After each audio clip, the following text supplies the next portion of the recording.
The dairy farmer in Martin County during the 20th century grew to 11 individual farms that were productive and successful businesses. Dairy life was hard, and he had to love it. These farmers were dairymen for their whole lives, but today the dairy farm no longer exists in Martin County. John's dad moved his family from Alabama to Florida in the 1940s to pursue a dairy career. He worked and learned the business from his uncle's dairy farm. By 1962, John's dad joined a partnership in a dairy business in Palm City. My dad began his dairy career probably in the 40s. His family moved from Alabama to Broward County, Dade County, where his uncle was in the dairy business, or got into dairy business, and he started there and began working there, and then worked with his cousin, managing his cousin's dairy for a period of time, and worked at different dairies up until the late 50s, and got out of dairy business, started hauling feed for a few years, and got out of the hauling feed and got into a partnership in this dairy in Palm City, which was in 1962 of February. And we continued to dairy in Palm City until 1979, when the Martin Downs development started coming in and clearing and making roads, and we had moved in March of 1979 to Fox Brown Road in Indiantown and continued dairying there until 2003, when actually my dad retired then from the dairy business. So he actually was in the dairy business his whole life. That's just basically what he always done. My mom was very involved in the dairy when we were kids, from the get-go, from raising calves, doing book work, washing the barn down, just different chores that she could handle and do. She did, we did every day. Fed calves before school in the morning, come back home, went to school, come back, and she picked us up at the end of the bus stop and took us back to the barn and finished out the day. Then she was a housewife too, so she did a lot of work.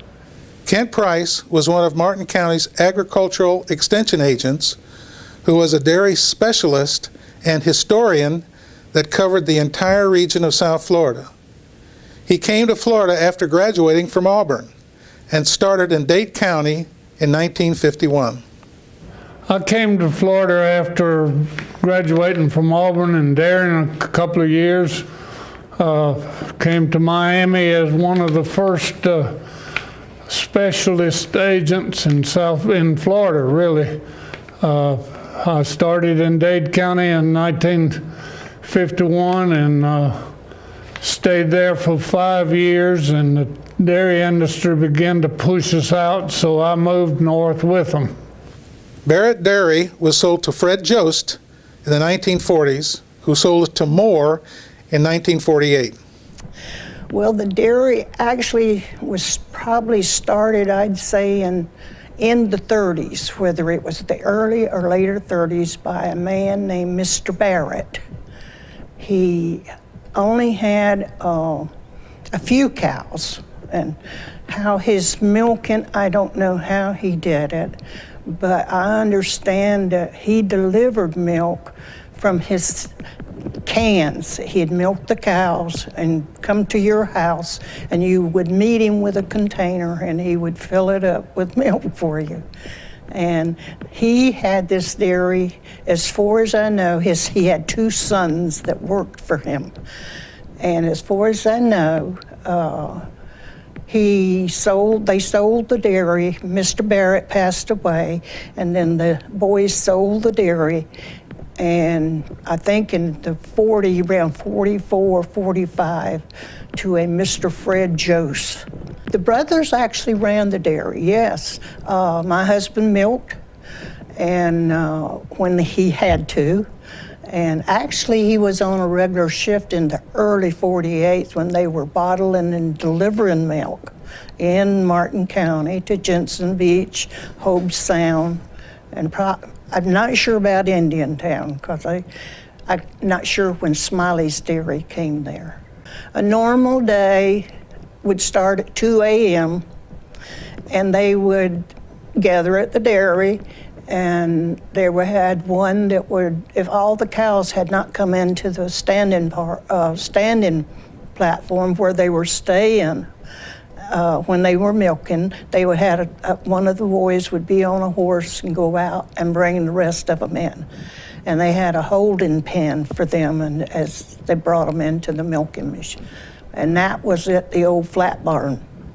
Usually the labor, they would show up at the dairy, and if they needed help, they would hire them. And usually they were coming from another dairy that they had left, and they would come there. And we furnished a house for them. We furnished electricity. We furnished their milk. And actually, their personal belongings and stuff was all they had to pay for, because the dairy supported them that way. And ever so often, you'd get one, and my husband used to say he'd see one standing there looking out, grazing out the window, and he said, "I know he's on his way." So they would back up sometimes in the middle of the night and move out. So that's when one of the brothers had to come in and take his place the next morning. So that's how the labor went through the years. Martha and her family moved to Florida in 1937. Her father drove all the way to Miami in a 1934 coupe, which pulled a little trailer for all 6 children. I met my husband there. He had a dairy farm not far from there, and he started delivering milk to us, and we were drinking milk. And of course, we had one cow. I think we had one cow that I had purchased. After World War II, Florida milk producers sold their distributorships to relocate their milk production further north to the counties of Palm Beach, Martin, St. Lucie, and Okeechobee. After World War II, when the producers sold out their distributorship, they began to have to find another location to produce milk, and they moved first. They moved to Palm Beach County, then to Martin, St. Lucie, Okeechobee County, and someone around the south side of the lake. John explains that dairy farmers who grazed their cows in pastures needed to become grass farmers as well, because the pastures had to be regularly cultivated. However, there are dairies that prefer the stall barn operation over the traditional grazing pasture rotation. The pastures was a good forage for the cows. We spent a lot of time, actually we became grass farmers, not only a milk farmer, but a grass farmer too, because in the early years, and even now, the dairies who are producing milk that have grass pastures have to be a grass farmer also, to keep your fields clean, keep the grass growing, rotate them. There are some dairies who do rotational grazing now versus the stall barns. It depends on which direction you want to go, whether you want a low input dairy or a high input farm. A low input farm would be a grazing operation where you would rotate cows from pasture to pasture every 12 hours and become more of a grass farmer than it would be in the stall operation. Martha married a local dairy farmer, and they built a unique milking barn in a herringbone design. They built the barn, the milking barn, and it was quite different from milking barns that we had in Miami. It had a herringbone, what they called a herringbone barn. On either side of a pit were 2 lanes where the cattle were went into a stall, and of course their heads were fastened. But they had food. They ate, and the food came from upstairs in a loft over the pit, and they milked. Stood in a pit, went down and milked the cows from the back. The cows were at an angle in this herringbone barn. I think that's why they called it herringbone, because they were at an angle. The cost of a Jersey dairy cow in the early days varied between $100 to maybe $200 a head. Holstein cows that were delivered to South Florida cost an average of $250 each. And since then, prices increased for the dairy cow as well as for the replacement to a high of $1,500 per head. The cost of cows back in those early Jersey days ranged from $100 to maybe $200. The first Holsteins were normally about $250 per cow that was delivered in South Florida. And as time went on, cattle went up. We've had cows, replacement cows, as high as $1,500 per head since that time. From what John recalls, the cost of each dairy cow in the beginning was approximately $250. Today, a replacement cow would cost between $1,600 and $2,000. What I can remember, the cost of a cow in the beginning was around $250 a cow, and the cost of a replacement animal today would be between $1,600 and $2,000 today.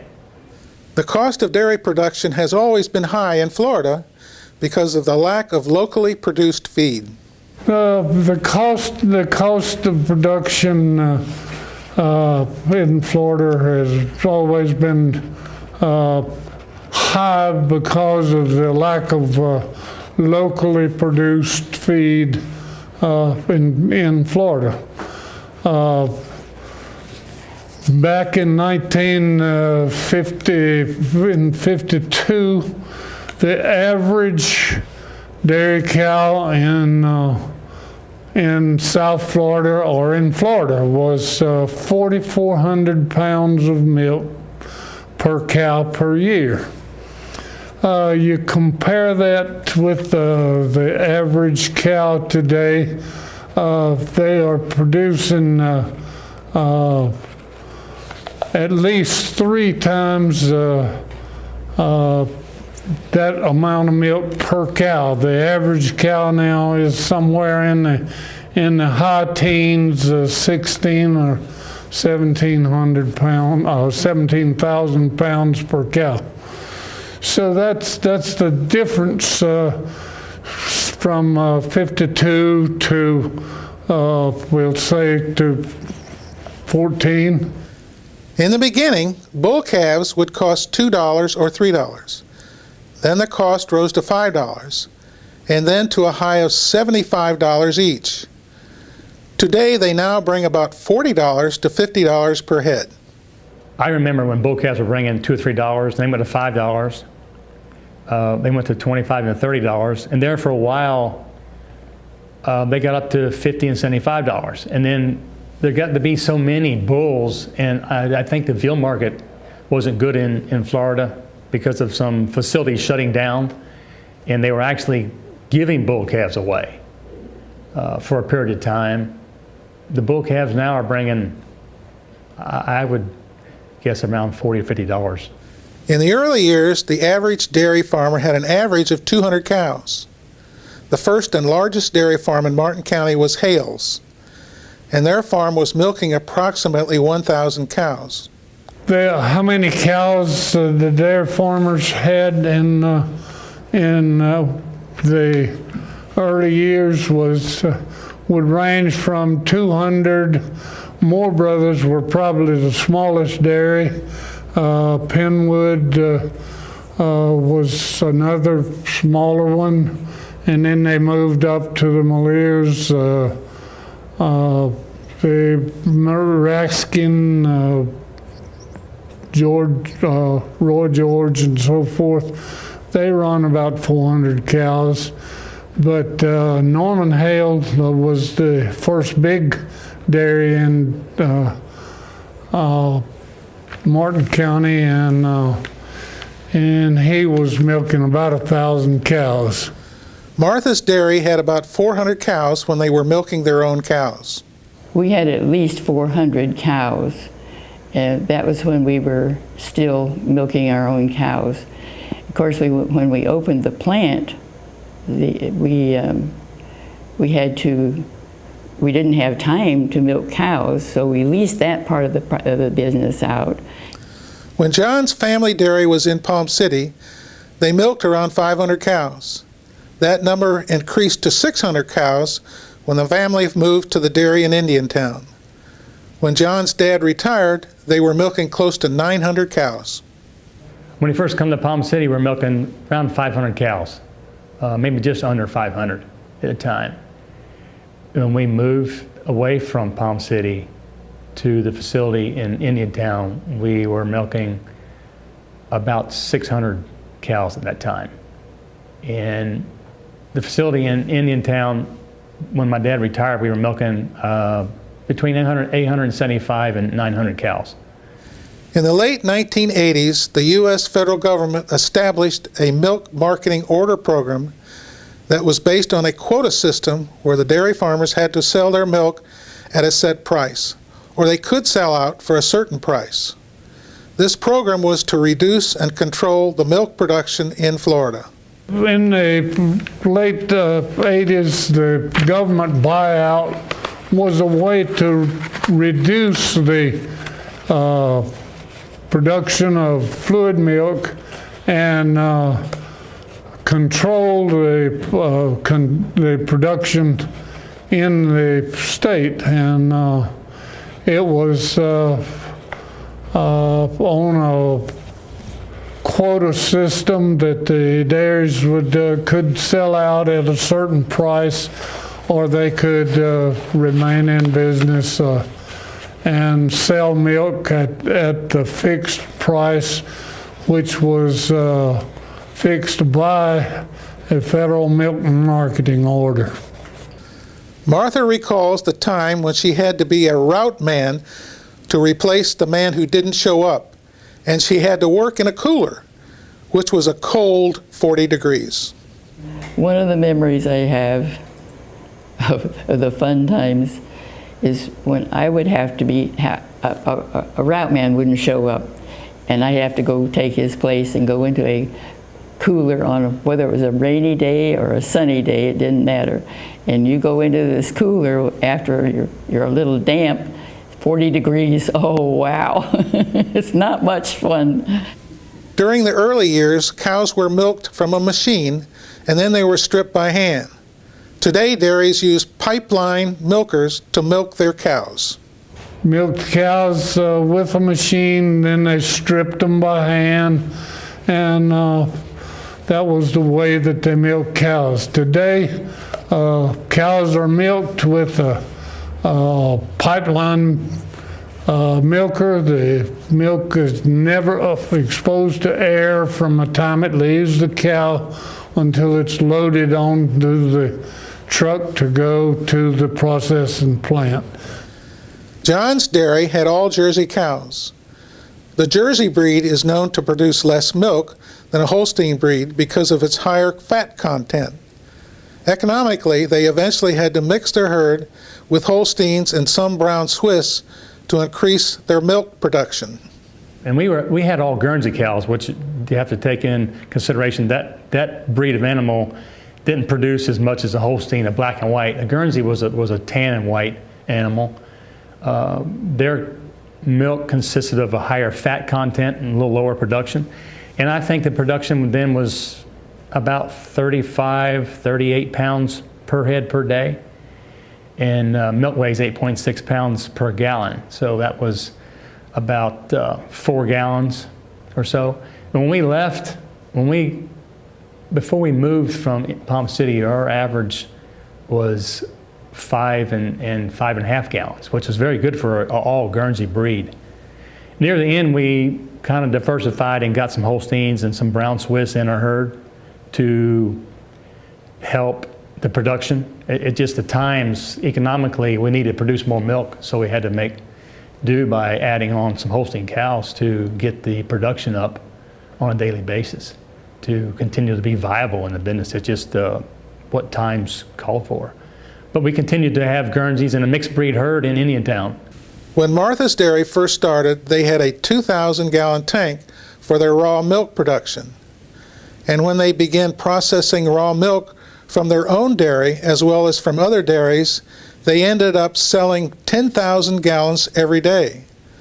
A huge Pure Pack machine was used in their plant to package the milk in wax containers, stack them in milk cases, and then in cold storage. The milk that was produced for us by our own farm, and milk that we procured from other processors or producers, which is what they call the people who sell you their milk, their raw milk.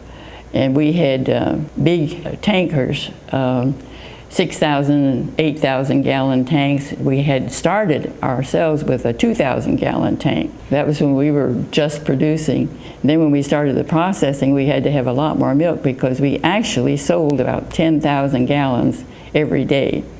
John's dad also kept a diary of milk production that proved to be very useful.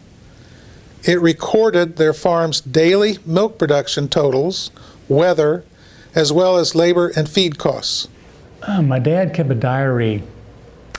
He kept a diary first of production, milk production, daily total milk production, and then he began keeping track of the weather, temperature, rain, the heat, wind, and then he started keeping track of the cost, of the labor cost, feed cost. That also was kept in the diary. It's the weather diary is really good because you can go back and look at, say you're in the fall of the year and your cows aren't producing as they should. Well, is it the weather causing this? Is it the feed causing this? You can go back and look and compare notes from a year ago or 2 years ago or 3 years ago and compare it with what you have today. And is the weather different or is it the same? Temperature higher, lower? It was very useful in the daily routines and daily business decisions on helping decide what might be the problem. A huge Pure Pack machine was used in their plant to package the milk in wax containers, stack them in milk cases, and then in cold storage. They had to build a cold storage room to store the milk while, after it had been packaged. They had to decide on what kind of equipment they were going to get, and they ran across this, what they call Pure Pack. It was a huge machine. They formed the cartons, wax them, put a coating of wax on them, inside and out, and then they fill them, and actually I think they put them up about 6 or 8 cases high in the cold storage room, so that the room was really full. Kent remembers an unforgettable moment when an Alabama boy came looking for a job milking cows at a dairy farm. I never shall forget one time I was visiting a dairy farm that had about 30 cows in a line, nice black and white cows that they had imported from Illinois. And this Alabama boy came up to the window in front of the cows, looked at them, and he was looking for a job to milk cows. And I never will forget, the manager's name was Mr. Kretzmore.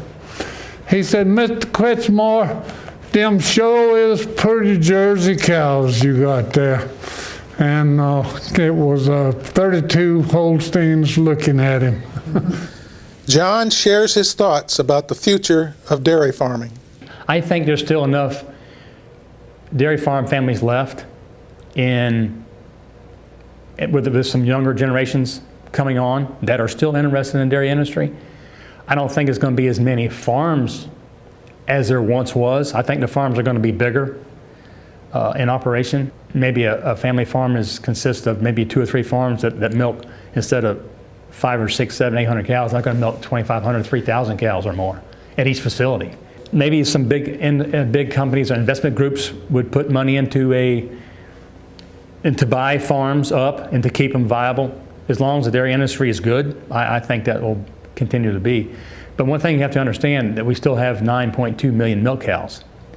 and that number's been pretty consistent over the years, but production has gone up from 192 billion pounds to 205 billion pounds, but basically the same number of cows.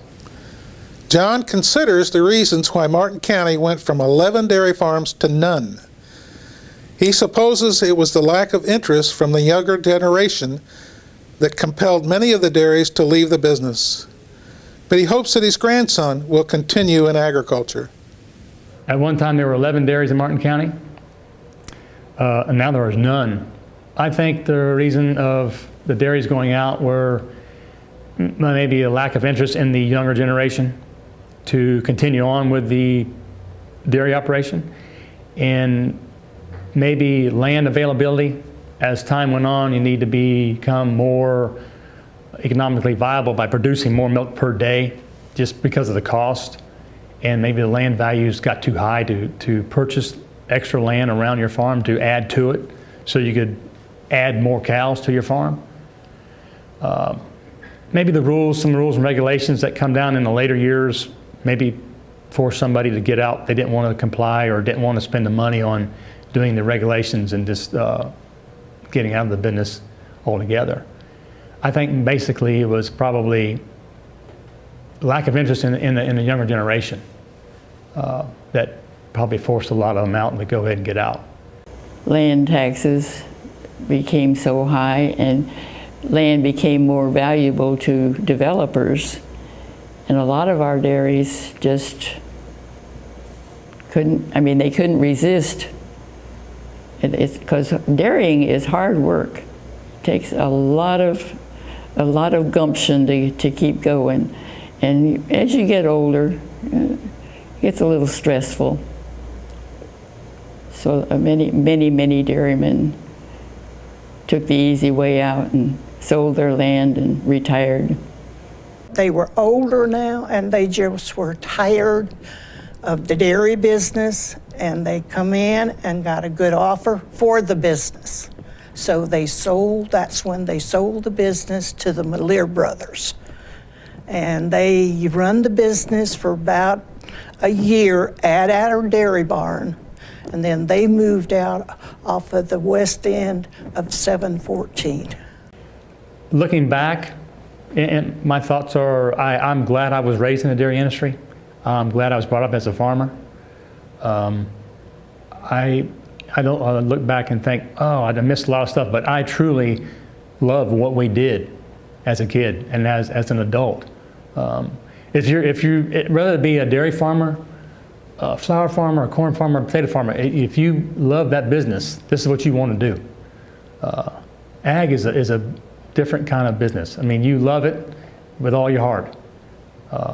Whether you're milking cows or doing beef cows or whatever it may be, it's just, I'm thankful that I was brought up in this, and I hope my son, and I have a grandson now who is 3, and I hope that he will continue in ag.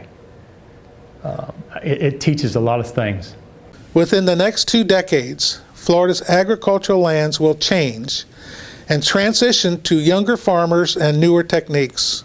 And although the new future for the world has technologically rapidly altering the old farming methods and skills of the past, Martin County's warm thermal belt climate and mineral soils will continue to offer a natural agricultural advantage. But the intimacy and dedication of the old family farm will always be an essential piece to Martin County's history.